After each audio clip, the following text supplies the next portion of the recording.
Just a couple of guys, a couple of microphones, and a heck of a lot of know. It's Football on the Know with Jim and Joe.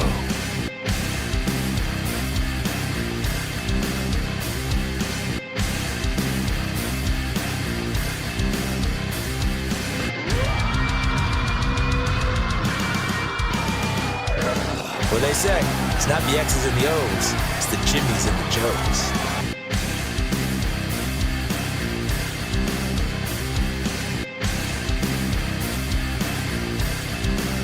All right, what's going on, everybody? Welcome to another episode of Football on the Know. I am Jim McPhee, and alongside me is Mr. Joe DeCapita. Thank you. What's going on, Autos? Welcome back for another edition of Football on the Know show. It's been a while, buddy. It has been a while. Yeah, a little bit of a break that we had. Yeah, I headed down south, and let me tell you, it is gorgeous down there. Yeah. Like, the heat's different, though. Mm-hmm. Like, I don't know, like, up here, it's crazy because up here, like, I'm always known as a sweater. Like, I sweat a lot, right?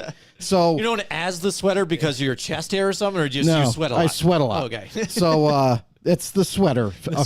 sweater. You know what I mean? Yeah. But up here, I feel like I sweat more.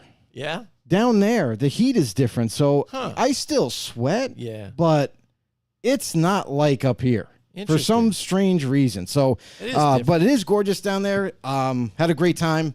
Saw some family while I was down there and everything. Some friends. Dusty Riddle, if you're watching, we got linked up and we hung out for the day and everything. That was cool.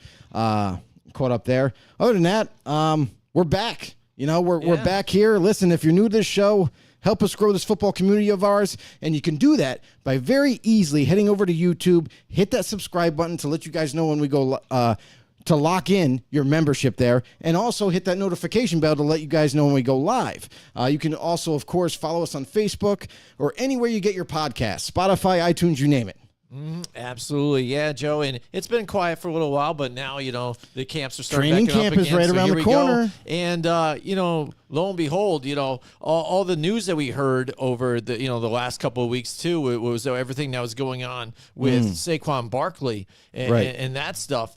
And that finally came to a head after all the nonsense that's been going on. And if we were even talking about, you know, possible holdouts and all that other stuff. And then within all that, you know, because we went and saw the deadline expired to sign the franchise tag. Right. But with that and what happened, we saw the Giants make some moves like right after they get out Cole Beasley, you know, who's a veteran wide receiver, good hands, stuff like that. You know, knows the Solid. Bills, you know, offense, Daboll's offense to fit in there. But then, you know, James Robinson, you know, a nice little piece to pick up. I thought that was nice to add to that backfield. Yeah, depth piece. In case he had to, you know, do some time there to help fill in for Saquon if he was there. But I always looked at it as you get him and Breda and Saquon together in the backfield. It's cool. Mix it up a little bit, and then you reserve some space. But that happens, and it seemed like a couple hours after they got the deal done, you know, with Saquon Barkley, and he gets a $10 million 1-year deal here for this season.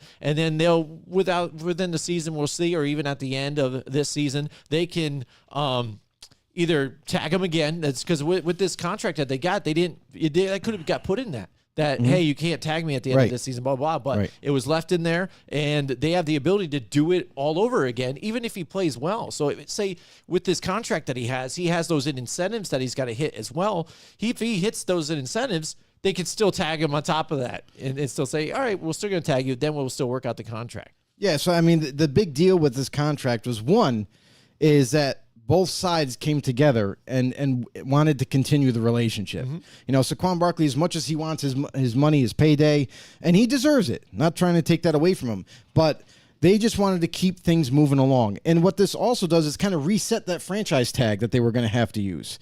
As now it's not the first year using the tag against Saquon, just like you mentioned.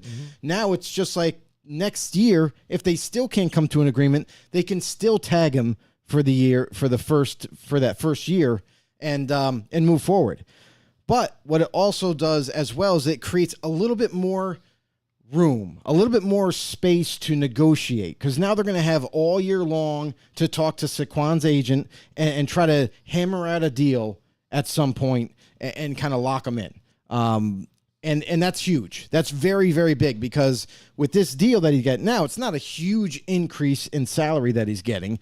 But what it is the major part of it is that it's a $2 million prorated bonus that kicks in if they make the playoffs. And I think they're more than capable to do so. They've proven that last year with nothing. So you can only expect them to move forward. And then with Saquon, now, it relieves him. There's no more stress now. Now you just got to concentrate, come to practice, concentrate on football, moving forward, and trying to help the Giants win as many games as possible. And we've got one of our know-it-alls in the house tonight. It's Paul Matty. It's with us already. Here we go. It says, greetings from Playa Linda Beach, Florida. Once again, I know he's been itching to talk to us out there. And it's big for Saquon because now it even shows like he played that little game too early on after, it hit the deadline to where he removed the Giants from his social media and stuff. But all this whole time he's saying he's been wanting to be with the team and he's wanting to do this. And I'm sure he didn't want to go into the season missing a few games and being rusty on this type of a deal. He wanted to be able to, I think, be ready and be able to show because there's also been interviews before with some running backs that have held out. I mean, look at Chris Johnson. Yeah. And he said that it took him like 6 weeks to actually get back to regular form. Oh, yeah. Get into it. So I think he wanted to be prepared for the season and get the most out of the season. So then he can prove his point and get that contract he's looking for. Yeah, because the real big part of this too is what?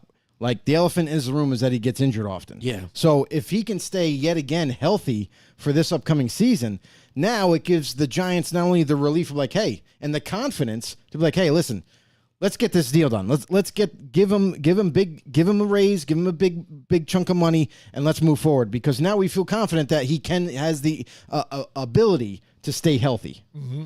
Yeah, I mean, and what's funny is after I remember the deadline hit and all that stuff, Josh Jacobs was another one that didn't sign his tender.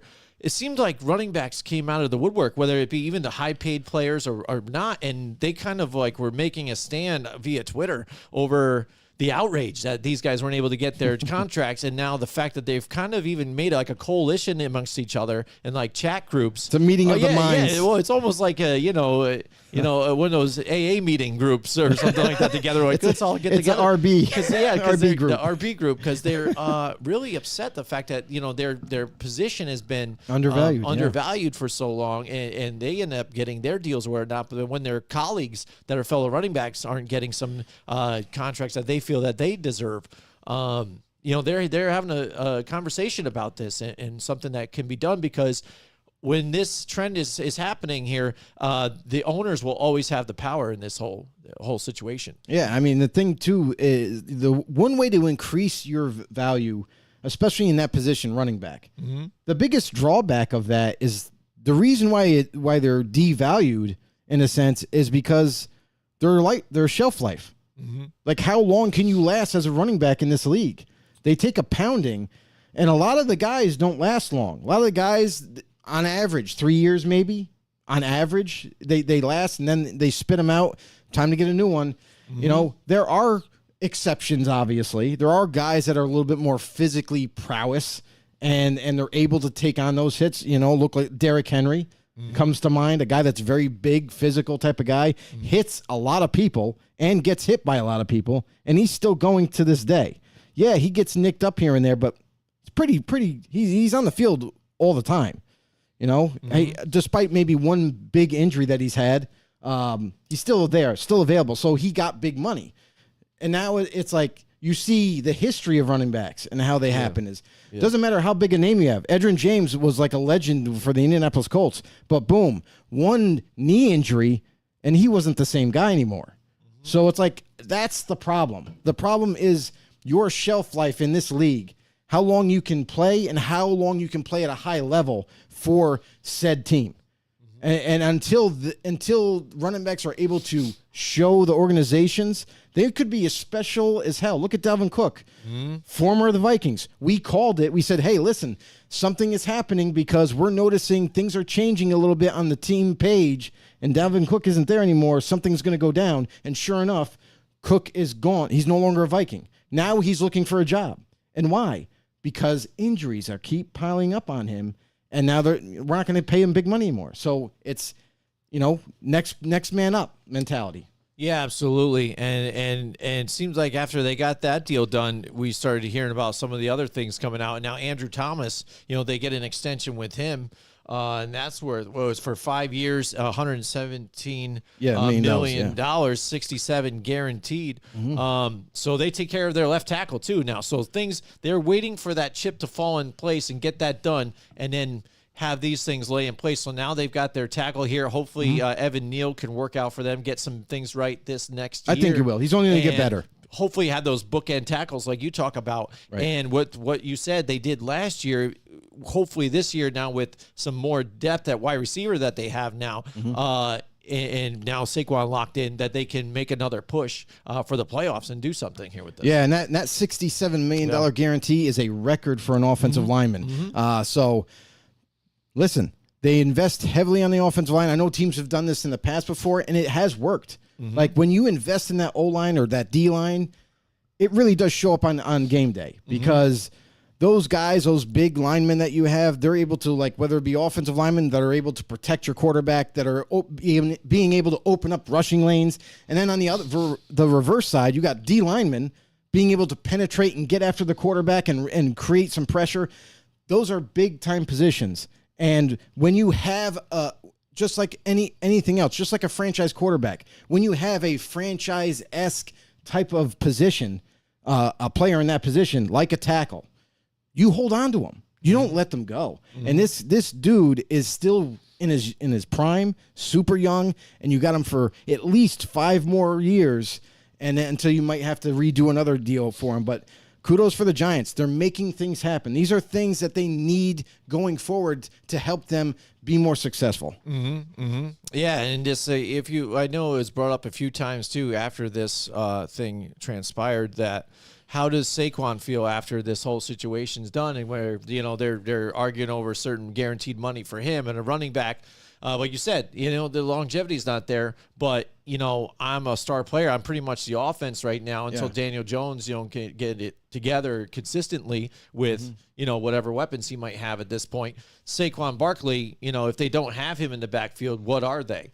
So, I mean, right. You know what exactly. I'm saying? So he is a big deal. A big deal with it. And they're arguing over certain things here, but then Andrew Thomas gets his deal like that, highest guaranteed for an offensive lineman. It's a different position. It's tough. It's a different tough position. To gather, where you're, as a teammate there on that same team and running behind him, yes, he's going to do the work for you to try and help you out in that blocking. Yeah, of course. But it's got to be tough for him to do that. I mean, I don't think comparing a offensive lineman contract to a running back thing is the right deal, because it is different. It's a whole way different of negotiating. Because now when you look at a different position, now you're competing against other offensive linemen for your deal. So your agent does his best to get you the most money possible for that said position. And when you look at the market for tackles, that's what it is. So it was easier to get to a deal and to agree to it. Because Andrew Thomas, to be completely honest, was on a rookie contract. And when you go from a rookie contract, now you're making 5 years, $117 million. Huge raise. So of course he's not going to bat an eye. He'll sign that deal. You know what I mean? There's not going to be too much friction. For Saquon, it's a little bit different. This is a guy who has been heavily injured at times, and when he's healthy, he's electric on the football field. He's amazing. And he is a backbone of that offense. Obviously, he's really what kind of keeps that offensive the offensive team staying on the field. And now you're at a crossroads here to try to get a deal done. And here's the crazy thing. I have to bring this up. Is during the negotiations for a long-term extension, they right down to the minute, they were only apart by $2 million. That's it. Yeah. If that's the case, why bat an eye on $2 million? Yeah. Give Saquon that $2 million, whether it be an incentive, whether it be a guarantee, whether it be whatever. Give him that extra $2 million, and this has all been done, and now you have him long term. So yeah, because that was kind of like a little bit of a, for me, it was kind of ticky tacky on the Giants to not just do it. You can construct that in a different way. It doesn't have to be $2 million right away. It could be strung out. Yep. You know what I mean? Yep. Separate. Kind of spread out through the years. Yeah. So that way he still gets it, but I just think that was kind of real nitpicky on the Giants side. I feel like they could have just got it done and it would have been real easy. Yeah, because he would have been smart. Because people saying the Giants won on this one altogether because they got him for still inexpensive, Still for low that, contract for him on this one. But like as well as anybody, I mean that's why they tried to lock in Andrew Thomas right now because to get him early and lock him in for 5 years now because you wait another year, somebody else does his deal just right after or not. Then it's now you're paying more. It's more, right? And that's what I mean. So you're hanging on to Saquon again. Say he plays well again. Now you got to negotiate, and maybe you dump him, but maybe somebody else had just got paid again. Maybe Josh Jacobs again gets his deal, right? And then what are you looking at? And then you want to be right, near there. You know what I'm saying? So you might have just bought yourself a little time, but then what are you going to do with it again? Yeah, because the market resets every year. There's some kind of a change where now you're competing against X contract because this guy just signed. Oh, another guy just signed. Yeah. Now, where do we fit him in? Our guy needs to get a raise, but we don't really want to pay top money, but we don't want to pay. We're not going to get the contract below those running backs. So it becomes a very big negotiating game. Mm-hmm. That's where the agent has to thrive. That's where the team is going to battle back and forth. It makes it more difficult then, just absolutely. like you were bringing up. So like for Jacobs, it's a very likely scenario that, next season or midway through the season even, Josh Jacobs gets a new deal.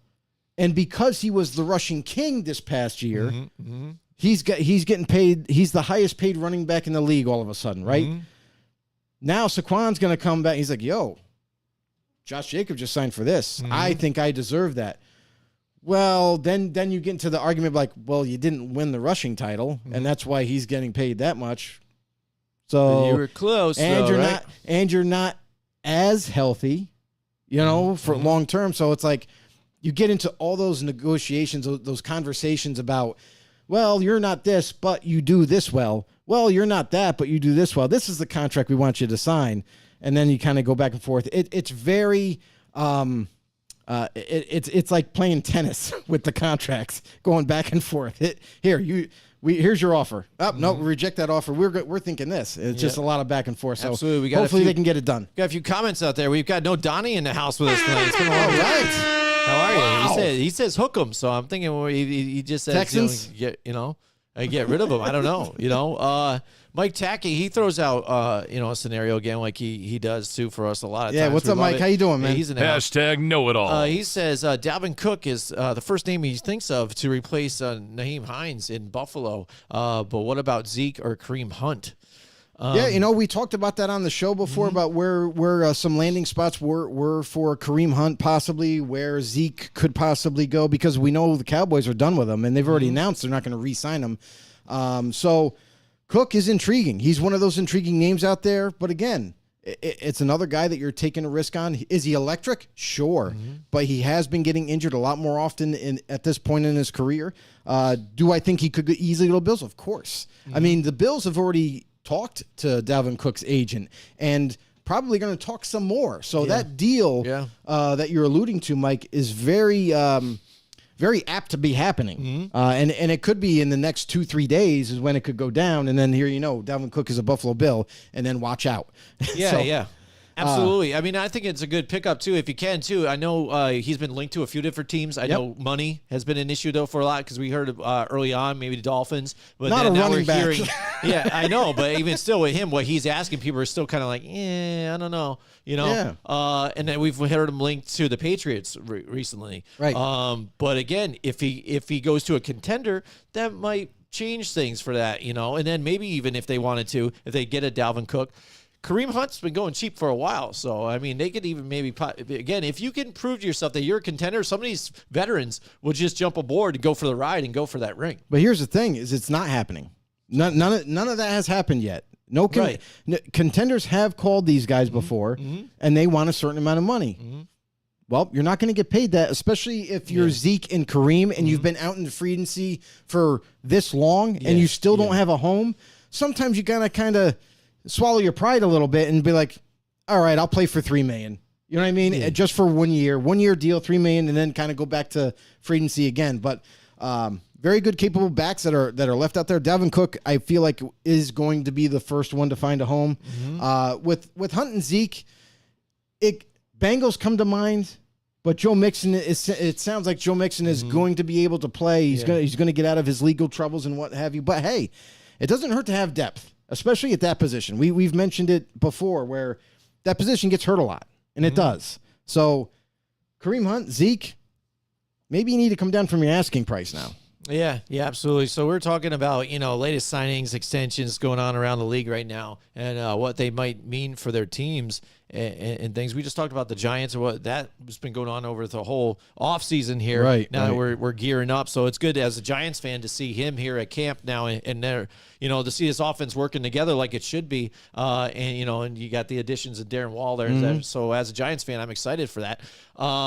Another big signing, I think, for a team right now is Justin Herbert getting his deal in there. Now he's got, record guaranteed money for a quarterback, and then also as an average per year too, as well as another record. Going over top of what Lamar Jackson had just received in Jalen Hurts, and another team that's there, got their franchise quarterback, was on his rookie deal for a while here, and now they lock him in. He's happy, but now it's time to go. This team's poised, ready to win, and they have been. Wait, hold on. They've been poised for the last 3 years. Oh, absolutely. We're talking about this with a bunch of different teams. I know. And you know what I mean? And I think the clock is ticking because they just recently even interviewed Stephon Diggs about, the Bills and Josh Allen and those guys. Right. Their clock's ticking to what with some of the guys that they have too in that nucleus, and they've been so close to lose. Look at the Herbert and the Chargers. They were ahead in that game against the Jaguars, and Jaguars came in and were just played spoiler and won 31-30. They outplayed them. Just like that. They outplayed them. And that's the story that you get from the Chargers as of late too, last couple seasons under Brandon Staley. And with your quarterback here, and now you got him locked in, and that money, you got to win while some of the other pieces you have around you are getting cheap, and get it done here.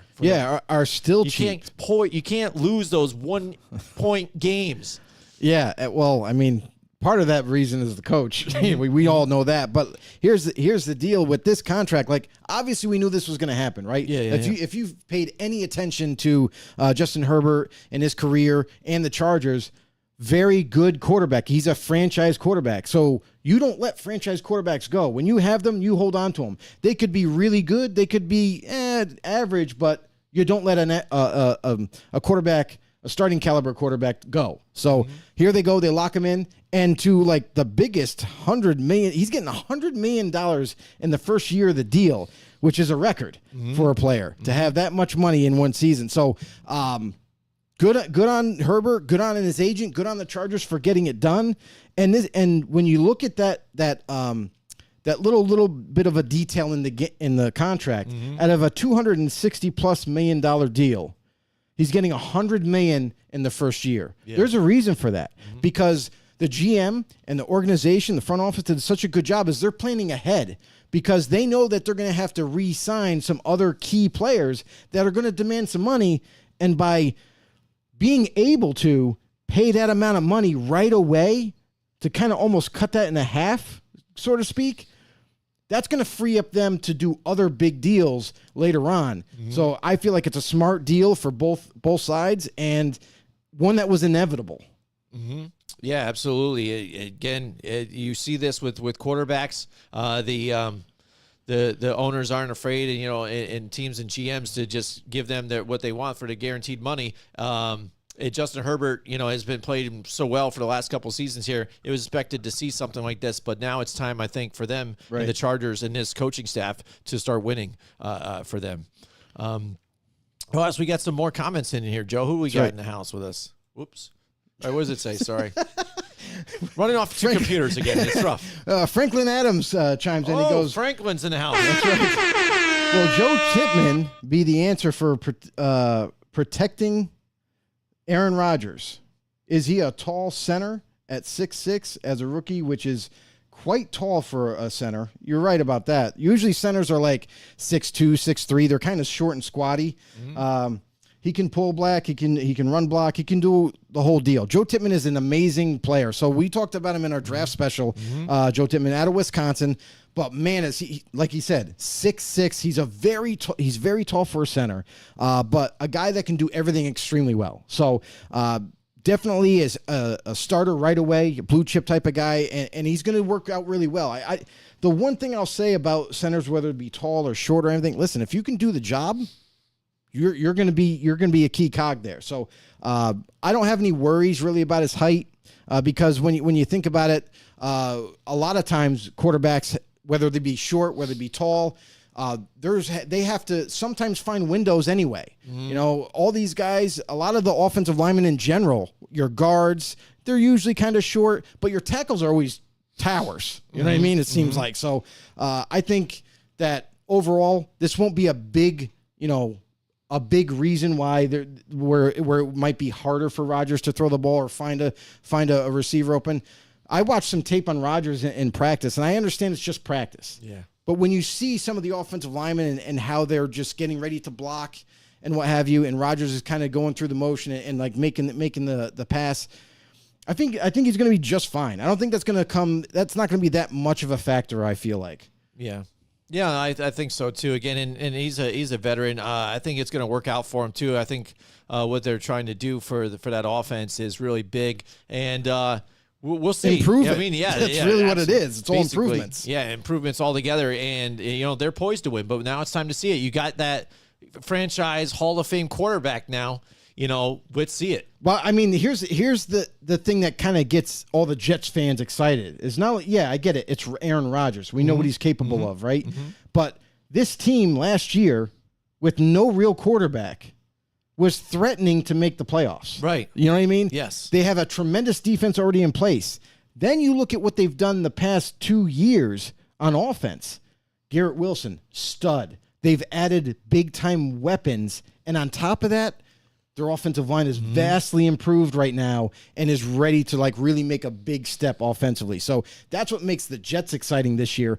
How much better can they be than last year? We know defense, they're going to be solid. They're going to be amazing. Yep. But how much better can this offense get to match that defense, and how far can they go? Could they possibly win the division? I think it's possible. We've seen them have the Bills on their heels. We've seen them kind of beat up on the Patriots. So they're kind of right there, and this is the moment right now, this season for the Jets, where I think you might see some things kind of flip flop in the division. Absolutely. I think it'll be a lot of fun to watch throughout the season. Mike Tackett's in the house. He says this year Joe Burrow's base is $1 million. Next year it jumps to $29 million before he signs what is expected to be a mega deal. What kind of money is he looking at, and how does that affect the talent around him, i.e. Jamar Chase? Very easily. I mean, it affects everybody. Whenever you sign a big deal, here's the thing: let's just look at Herbert, right? Herbert, they did it for a reason. They gave him that $100 million in 1 year for a reason, because they know they're going to need a little bit of extra space later on to re-sign some players. Whereas the Bengals, they might be stuck now. Yeah. Unless they can kind of figure out a way to construct the contract in a way to where they're not going to have all across the board a high per year base salary or a lot of guarantees and all that, but somehow construct it a way to where they are able to at least have a chance to re-sign a Jamar Chase. Because if it is going to be a mega deal, it's most likely going to be higher than Justin Herbert. Yes. Yeah. And then after you get that big mega deal, great, you locked up Burrow. You had to do that. We all understand that. Yep. But now you have that. This is a young team. So now you got other guys. You look at forgetting him right now, but the slot receiver for the Bengals. Yep. He just got a 3-year extension. And Tyler Boyd is going to be pretty soon to be being done with the Bengals altogether. So now you look at Jamar Chase. Jamar Chase is one of the biggest threats in the league, and now you're going to have to pay him big time money. Can you do both? Can you keep both of those guys plus anybody else on the offense that is going to be needed to be re-signed? That's the issue right there, and that's what Mike is alluding to. It's all gonna depend on how they construct the contract. They could backload the deal to try to keep the cap low and everything, so that way they can get Jamar Chase. They can also maybe front load it. They can split it. They can kind of stretch it out. Upfront bonuses or something. There's also void years that they do now in contracts void years, to kind of. They're still going to pay them that money, but it's pushed way, way down the line. So there's a lot of different things they can do, and I have no doubts in my mind that they are going to plan for that when they do Joe Burrow's deal, is for that future contract for Jamar Chase. Yeah, I agree with you too. Again, I mean, it is going to be a little bit of a problem, but again, they've been able to rework deals here. I mean, look at the Chiefs and what they did with Patrick Mahomes. Sign him to a 50-year deal, and then they're able to rework it throughout, the multiple years here now, so they could still restructure and keep Kelsey still involved here. And then he restructures his a little bit. As long as you even got that nucleus of a team that wants to stick together, and that's a good thing about them drafting Jamar Chase. They know each other, him and Joe Burrow. So I'm sure they would want to work together, try and stay together to make this thing work, because hey, your first year or your second year into the league and you're already making it to the championship game, you miss it again, but then you go right back again. Right. The future's looking pretty bright for you, and I think these guys want to keep this train rolling and keep the team together here. That also helps the owners kind of loosen their pockets a little bit when they're saying, hey, look at all the success we've been having. All right, maybe I'll just give you this much money. Because that's the other thing, too, is the owners could step up. And I know the Bengals owners have been known as very cheap people. Yes, very cheap people. Yes, but this also could help them, too, is if they gave them a big, huge signing bonus. Yeah. That takes away from the contract. It takes away, you just give it to them right away. You know what I mean? A big bulk of that, and then they can reduce that cap number. So there's always ways around it, and it's just a matter of figuring out what they want to do going forward. Mike Taggart says, hashtag more money, more problems. That's right. Yeah. Hashtag know-it-alls. There you go. Yeah, exactly. And that's what it is, and that's the funny thing is the way we look at these different positions and how they've changed. I mean, look at the days of the running backs and stuff like that, like the O.J. Simpsons and things like that. Your Hall of Famer stuff, Jim Brown, things like that. You're not going to see that type of guy anymore, really. So we're going to remember some of these guys' names, I think, and how big they were. I mean, Adrian Peterson's probably one of the last that we're going to recall that was that dominant running back and performing year after year and kind of having the longevity. But some of these other ones, I mean, it's going to be tough. I mean, we're going to remember the flashes that they had. I mean, but I don't know how long the name of like a Derrick Henry will last. I don't know. I think that'll last a long time. I mean, because here's the thing is like Derrick Henry, you don't see a running back like that besides Jim Brown, besides like all the Earl Campbell. Like when you talk about some legends that were just bowling ball running backs that would literally run through you.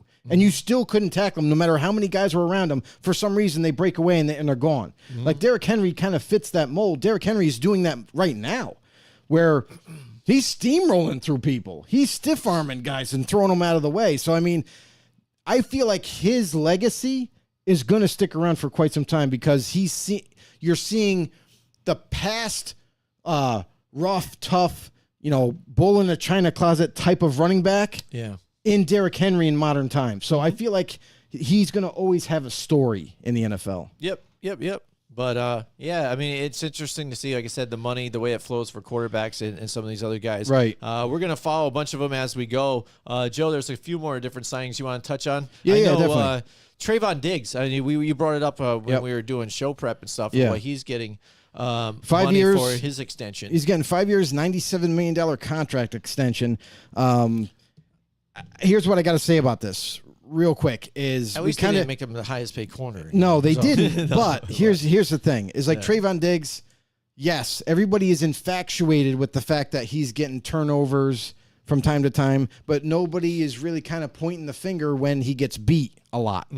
This guy has getting beat on stop and go routes left and right, and it's not even funny. Like it doesn't even have to be your top wide receiver, just someone that can run good routes and he can get fooled. Yeah. And we've seen him getting beaten over the top often. So he can be exposed. And when you're given a give, I understand that he's your number one corner and you definitely want to keep him. But 5 years, $97 million is kind of rich for me. Like, yeah, he gets turnovers. I get that. But you got to remember too, there's also a drawback from that. He's playing so aggressively that he gets beat often.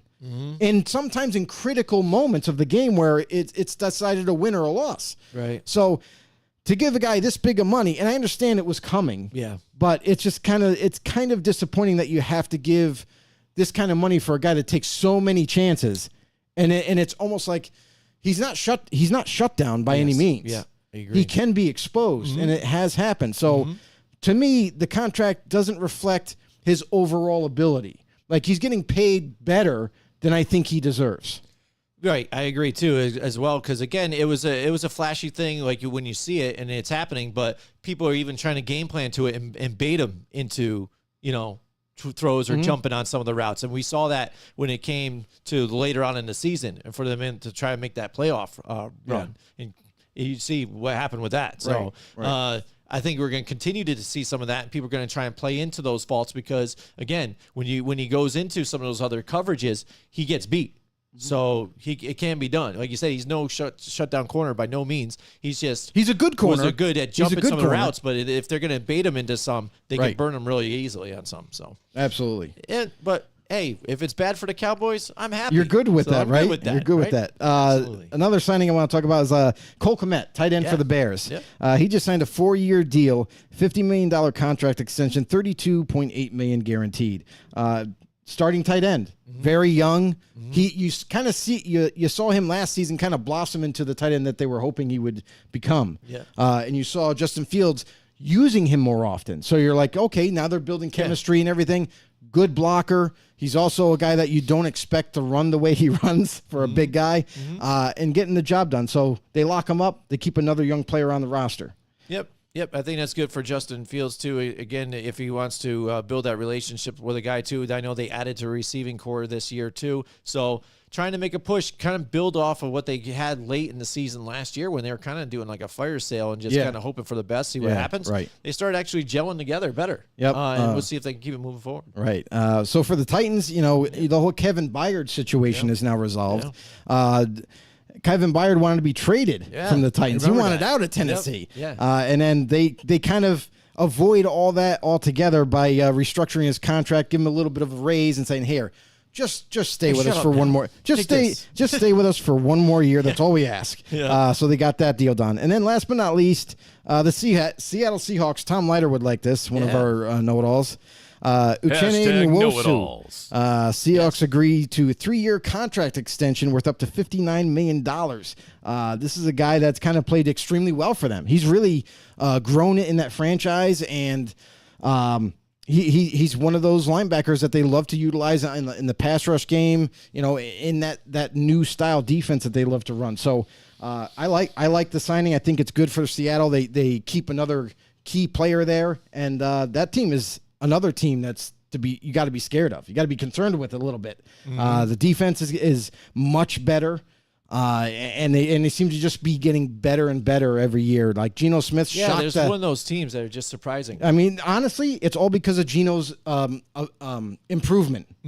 Most improved player of the year last year, a guy that really kind of took everybody by surprise, and. Now he's the starting quarterback, and he's doing an extremely good job, and he's got more weapons now. This team is just becoming more and more scarier as we get closer to the new season approaching. So Seattle is one of those teams to watch out for. Yeah, one of those sleeper teams. I know Frank, when I talked to him today, he asked me who one of my sleeper teams was, and I wasn't sure, but I was like, I don't know, maybe Jacksonville again because of what they were able to do last year and kind of surprise some teams. Right. Looking forward this year again with some added pieces. Who knows? But Seattle's a good one as well. That reminds me of, too, have you watched any of the Quarterbacks show on Netflix at all yet? No. At all? No. I watched like 3 episodes so far. Funny thing you brought that up. Justin Fields turned him down. Oh, really? Yeah, they wanted Justin Fields, and he said, "No, I'm good. I need to concentrate on football." Wow.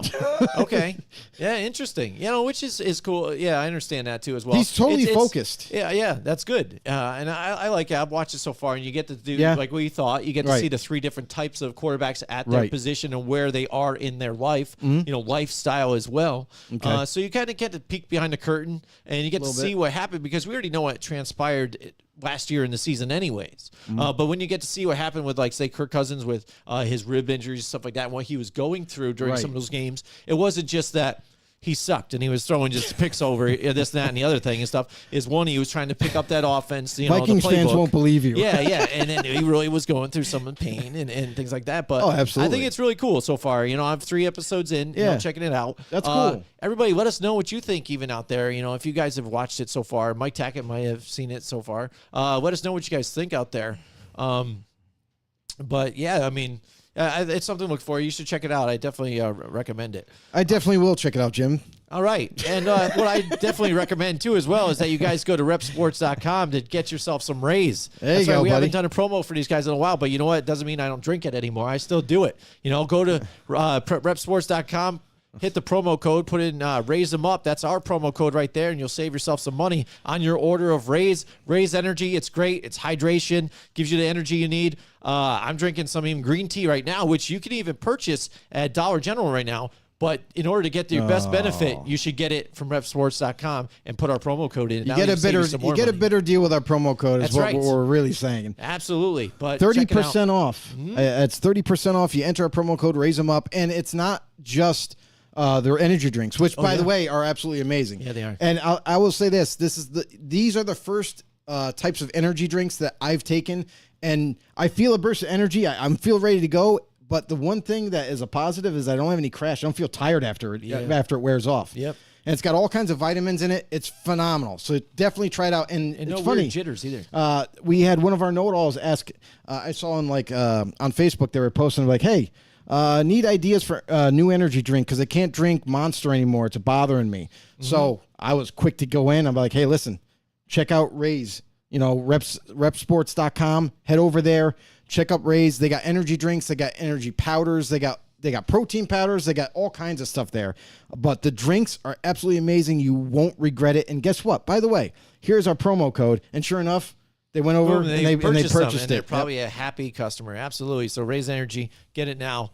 Joe, every year we do our Madden re-ratings. It's that time of the year. Yes, Madden sir. 24 is going to be coming out soon, and we always do our Madden re-ratings. And we do this because Madden's wrong. Madden's always wrong.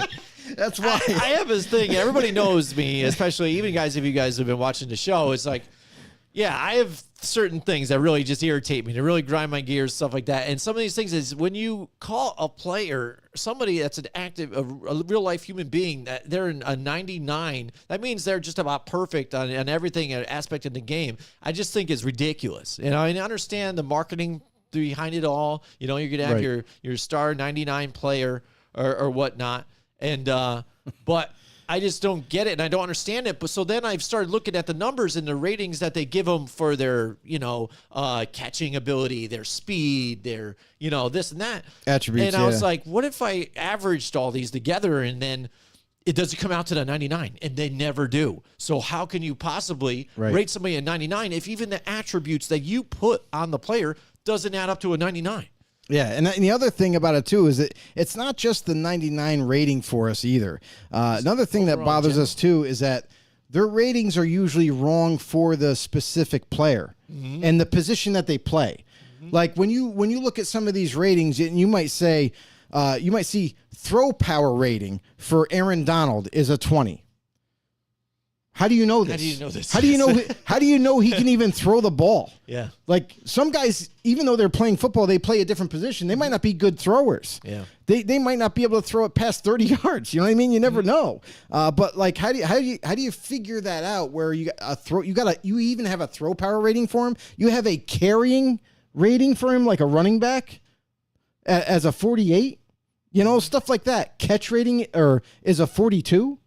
Like, how do you know how well he can catch? You know what I mean? Yeah. So our problem with Madden is that they're giving ratings off of every attribute possible in football for every single player of any position. It needs to be any attribute that is specifically for that player in that position. So if you got a D lineman, for example, obviously, speed is going to be big, strength, acceleration, agility, awareness. All those are big deals with the D-line. But catching isn't, throwing isn't, kicking isn't. You know what I mean? They shouldn't. That rating should be just taken out of there altogether.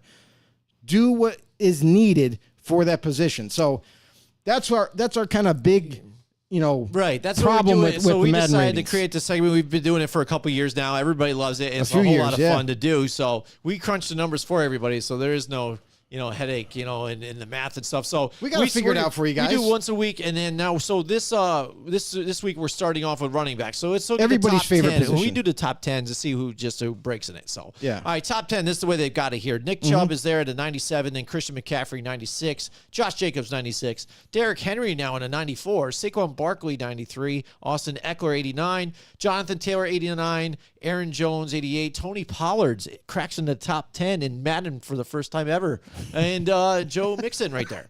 So anybody out there even have a problem with this list right now? Hold on a second too. Here's the other thing too, is like all these ratings are calculated from the previous year. Yes. So it's whatever their performance was the year before. It's not this current season that just got done. So the other thing about this is we're looking at it like almost like 2 years ago in a sense. You know what I mean? And to try to figure out, like, does that even make sense? Like, now we're putting it into this year's game, and it's like, that's not even this upcoming season. It's looking backwards. So right.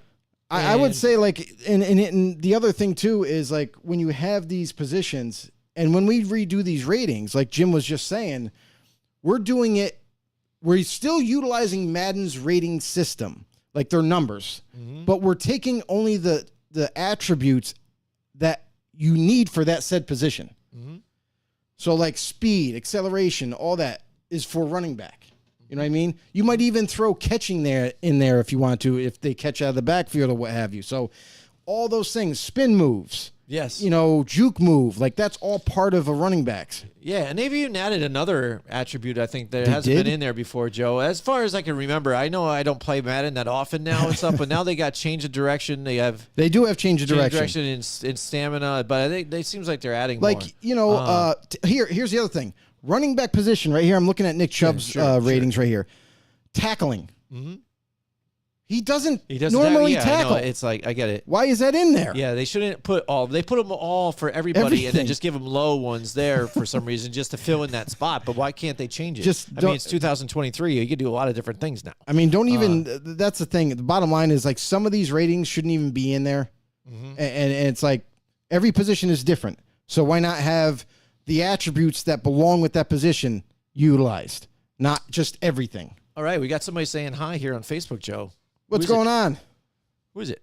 That's my mom. Oh, it's your mom's out there. What's up, Mama? Hi, Mom. Hey, good to see you out there. Thanks for tuning into the show. So, welcome to the show. You get to see me go crazy here on some of these. So again, I'm looking at the list, and I can't argue with even Nick Chubb being who he is, because he's been a phenomenal player. I always feel like he's been undervalued. So it's good to see Madden showing him some love in this one. Yeah. And I can see Derrick Henry because of even the latest injury from last year and stuff like that, and Saquon Barkley stepping up. Austin Eckler is kind of funny for me just because he's like his stats end up being good throughout the year, but he's, I don't see him being stupendous or even like rated. Like, I don't look at Austin Eckler and say he's like a 90 or an 89, but, and then Tony Pollard. Yes, I think he's been that hidden unsung hero for the Cowboys, but 88 still is kind of, especially when you're looking over Joe Mixon, who I think Joe Mixon has kind of revived his career the last couple seasons with the Bengals, even though there were some injuries. He took a couple ticks back because of the court case. Yeah, right. Yeah, that's what I'm saying. They knocked him down. They're going to put that as an attribute in there. He's like legal trouble. 90.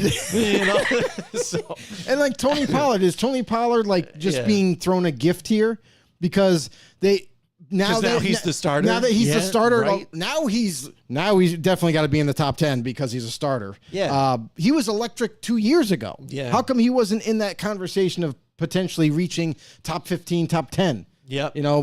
It just doesn't make sense. Absolutely. So, all right. So I crunched the math here, and let's go to the top 10, and let's take a look at them now. So I'm going to keep them in the way they were, but I'm going to give you their new rating. So after we did all the math, let's go at number 10, and Joe Mixon comes out. He ends up being an 88 now. Okay. Which I think his other rating before was an 87. Yeah, so 87. he went up a notch. We did not include the court thing. That's why. So he went up a point. He's safe there at 88. So he went up a tick. All right. So next up at number 9, we have Tony Pollard now. All right. He goes down to an 84, Joe.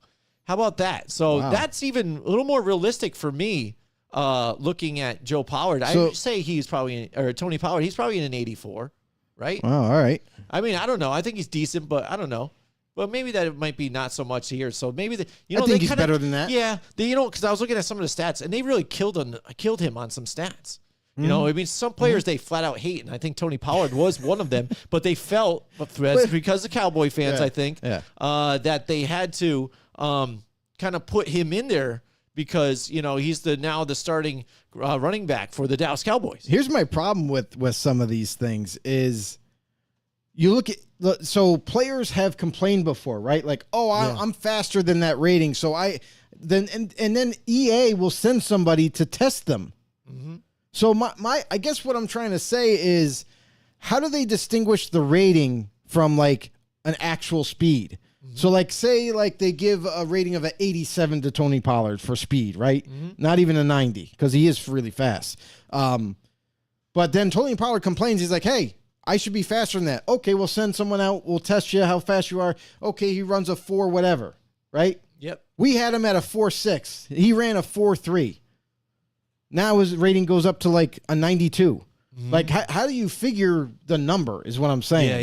Yeah. Like, so I swear some of them even too, it looked like because for the first couple, the first 3 attributes were all the same for all of them. Like it seemed like, or they changed one. Like, oh, he's a 94 and he's a 93. It's like, but then on one other one, they went up on one. Just so it's just kind of funny. That's why I think Madden is always left open to a debate every single season. But here we go with our list that we have going for you guys. It's definitely a more accurate number for the player. Yeah, and then they're lower too. They're not up. But it is honestly, but it is utilizing still their same stats. Point system. Yeah, I didn't give it to them. It's just now we're kind of critiquing it a little bit to fit the actual player. Mm-hmm. All right, here we go. Number 8, Aaron Jones. He's now an 87, which I think might have been the same as before, right? No, he's down. He went down a tick. 1. Yeah. So there he is at 87. Yep. All right, Aaron Jones. I can't really complain with that. All right, Jonathan Taylor stays at an 88 right there. So he's there at an 88. He was an 89 was he an before 89 that. Before? Yep. Okay, so, he was an 89. So he goes down a tick. Okay. Next up, who do we got? Where am I? I'm right here. It's not working. Way over there you go. Austin Eckler. So he goes from an 89 to an 87. So he went down 2 ticks here for Austin Eckler. So, again, for me, when I'm looking at these types of guys, again, I think that seems a little more realistic for an Austin Eckler on my point of view. I mean, again, I value what he does and what he does for a team, and statistically he's there, and he's like a Swiss Army knife kind of for that does team, everything. Which is everything. Good. But I think 87 is good there. Moving on to the 5th guy here, we got Saquon Barkley. So he actually jumps from a 90 he went down. Drops. That's right. He drops. That's right. So he dropped from a 93 to an 89. So this is what we're seeing sometimes when we do the math on these guys, that the higher ratings are kind of being closer to. See how they're close within a few ticks of each other? Mm-hmm. There's not much of a jump because it seems like sometimes with the top 10, the first 3 or 4 are close, and then it drops a bit and gets into your 80s. Right. Now we're seeing it's between a few, just a tick or so, even a tie for some of them. And the one thing I think to note on this for me is that when I did these numbers too, and you do the averages, you're going to come out with like a decimal point here. Oh, a couple yeah, of course. But we do a rounding system. When you see that one's rated above another, it's because that, a couple hundredths of of a point or whatever was that much better than that player. So that's how I did it, because on average, they were averaged better. So if you see a multiple, 88s or something like that, I'm not just placing one over top of another. It was mathematically them higher than that one. So that's how it laid up. Just to cover my ass on that whole thing. I'm not biased at all on this one. So he's a little bit. So there you go. Derrick Henry, he's an 88. So everybody's ticking down here now. When he went from a 94 to the top one. So, yep. So Henry was a 94. Now he drops to an 88. All right. Here we got Josh Jacobs. He's an 89 from a 95. So he drops drastically here. So, again, we're seeing no 90s yet. Nope. In the top 3. Christian McCaffrey should be next. 88 Easy. From a 96. Boom. So, all right, there you go. And finally, our number 1, Nick Chubb. He's an 89. 97 to an 89. So there you go. So here's the real thing. The original, there's that one. Mm-hmm. Yep. So when you have the re-ratings, these are the new ones right here. These are the new ones right here. Yes. So they're so close that like potentially your number one running backs are Chubb, Jacobs, Barkley, and then after that you can kind of make your arguments for McCaffrey, Henry, Jonathan Taylor, Joe Mixon jumps way up then in that list. So Pollard ends up being on the bottom, and who knows, because this is just a top 10 that we took. We've done it before where we went a little further. Yeah. And we found out some guys jump into the bottom of the top 10 and kick someone else out. Right. So that's the other thing, too. I was getting to that, Joe, too, because that's what we do. Because to keep these, when they start coming this close with some of these stats, that I start looking at the next three or four guys that are right just out of the top 10. And some of these guys do have that opportunity to jump in because they like them by stats or whatever, but just because, again, certain things, it's not cool, they're not there. You know what I mean? Yeah. Like even because Kenneth Walker was right, I think he was 11, rated right after. You have the list there, right? Kenneth Walker, the third, I think it was right there. So I have to turn the page. I think Alvin Kamara's out there. And a few, Williams, I think, is there too as well. Kenneth Walker is right on the edge, cusp, and right? Potentially he could jump into the top 10. Then Tony Pollard slips down. Alvin Kamara's after him with an 86. Miles Sanders. Miles Sanders is there. Cordarrelle Patterson. Right 85. there. Imagine that. Who knows? With some of the and that's the crazy thing is like some attributes. And the reason why they may make a jump upwards or low or dive down lower is because you might have a player like a Cordarrelle Patterson is unique because he's a wide receiver and a running back.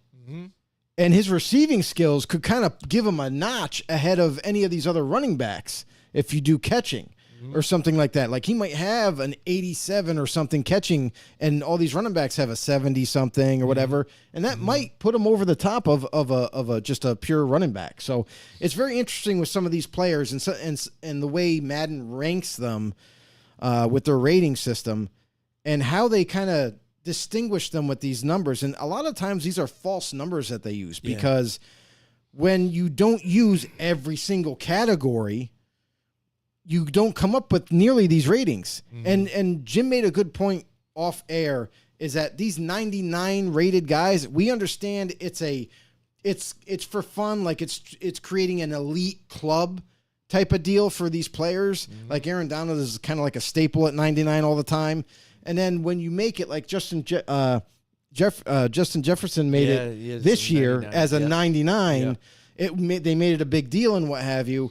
It's cool, but when you go back and you do the math, they're not 99. Yeah. They just kind of make that number like, well, he should have been a 95, but he's part of the 99 club now. Yeah. So make it a 99. He's the best in the game right now, so he's got to be a 99. Yeah. And I'm just it's not how it should be. Yeah, no, because that's like the ultimate thing. That's like, what's the point of having, create a player and make yourself a full 99 and everything, if you could just be Justin Jefferson. But even if he drops a pass or whatever for some reason or something happens in it, because Madden even too, they'll just get dumbass wide open ones where they don't get, and you're like, terrible. He's a 99. How does he not have this? It's because his catch radius is only rated this much or whatever. Right. His spectacular catch is way up here, but his normal medium range catch is only this. How the frig do you have a medium range in catching of this? But then spectacular catch is amazing. Again, it blows my mind, the different ratings. But, Joe, like you alluded to, we do this.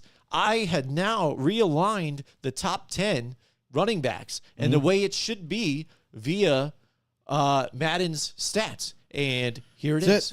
Let's take a look at it. There it is. Boom. Josh Jacobs now jumps to number 1. Wow. Your rushing leader of last year. Is also the rushing leader of the running backs. Boom. Right there. Right here at 89, tied with Saquon Barkley and Nick Chubb. Wow. But he, again, over averages in, over hundreds of a point or second. There he is. Josh Jacobs, Saquon Barkley, Nick Chubb. Top 3 running backs. And then take a look at down below, where McCaffrey's 6 now, and then you have Alvin Kamara jumps into the top 10 at 87. That's right. And Austin Eckler is at 10, and Joe Mixon moves up. And we know, like we said, Pollard bumped out at an 84. So multiple other running backs jumped in front of him. So he's out, a few spots. So there it is. Sorry, There's Tony. your top 10. And again, people are going to look at this again and be like, no way, like this is Derrick Henry and 88 and stuff. And this is what's funny about it. It's like, dude, I didn't do this. That's what stats they gave him. Because again, they would give him like 99 stiff arm, 99 power. But like seriously, like any juke move, it was like a 52. Or, this where stamina was like 60 or something like that. They hit him hard on some of those other ones, and I'm just like, are you kidding me right now? I'm sorry, but I'm just laughing because I'm looking forward through Kenneth Walker's stats. Yeah. There's for a quarterback, break a sack, right? Yeah, breaking to break a sack. Kenneth Walker has a rating for breaking sacks. Yeah, you have to, but is it higher than 12? 28. See, amazing. Here's zero? He doesn't play quarterback.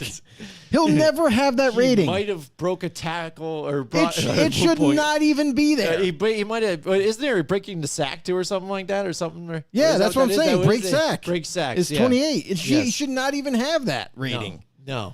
It's insane. That's what I mean. Like pursuit. A pursuit rating is for a defensive player. Defensive player, yes. Which he has a defense when I did corners, by the way. He has a pursuit rating. Mm-hmm. Why? Maybe they follow his personal life and to see how he does with women. He's like he pursued this woman very for a long time. But here's the thing: ended up hooking up. But this is the deal: and this is kind of what we're getting at is that they have categories for a running back that do not exist in the game. Like you don't have a rating for, man coverage, zone coverage. Yeah. You don't play the defensive position, so why is that even in there? Right. It should be taken right out. Right, and we don't put that when we average it either. No, Again, that's the bottom line. To what is expected of that player to be good at their position. When I did running backs, I did catching, I did run, power, strength, toughness, juking, spin, all that stuff that a running back is expected to do to be a good running back in the league. And this is what we came up with. Again, you might not like the numbers. You might like them. Some are different. I don't think Saquon Barkley now is, I guess at an 89 there or the top 3 running backs. Yeah. He's up there. No, yeah, definitely. But Josh Jacobs jumps right up there. How about that? Nick Chubb there. So, but I think Makes the biggest sense. surprise is now you've got McCaffrey and Derrick Henry in the 88s. Yeah. But that's the way their stats were. So. And everybody's gonna be like, "Well, no way, McCaffrey's that low." You guys suck. Why are you rating him that way? But I mean, here's the thing that I'll say about McCaffrey's ratings: they don't make any sense. Like my thing is, I understand that he could have throwing ability though too, because he's thrown before. You know what I'm saying? His accuracy. It still shouldn't matter. But like here's the thing: is I know EA Sports they spend all year doing this, and they're doing it right now for the next game. And they do a lot of work, and I understand it's hard work, but look at McCaffrey's year that he had. Mm-hmm. When he got traded from the Panthers to the Niners, he got even better. Mm-hmm.